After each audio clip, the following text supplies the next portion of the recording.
আসসালামু আলাইকুম। আমি মোবারক। স্বাগতম জানাই কোরআন করম ইউটিউব চ্যানেলে। আজকে আমরা একটি হাদিস নিয়ে কথা বলবো।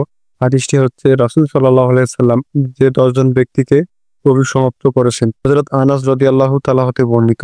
তিনি বলেন রাসূল সাল্লাল্লাহু আলাইহি ওয়াসাল্লাম মদের ক্ষেত্রে 10 ব্যক্তিকে অভিসমাপ্ত করেছে। 1.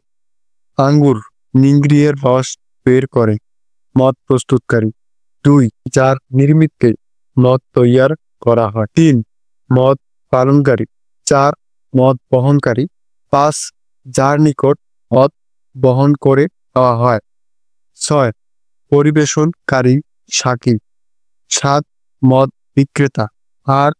মদের মূল্য ভাগকারী ব্যক্তি। 9. মদ তৈয়ার করার আসবাব ক্রয়কারী ব্যক্তি। 10.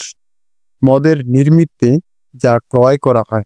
হাদিসটি জামে তিরমিজি, সুনান ইবনে মাজাহ। হাদিসটির ব্যাখ্যা: মদের সম্পৃক্ততাই নিন্দনীয়। হাদিস শরীফে মদের সম্পর্কে 10 ব্যক্তির কথা উল্লেখ করা হয়েছে, যাদের প্রতি আল্লাহর অভিসমাপ্ত বর্ষিত হয় বলে উল্লেখ করা হয়েছে।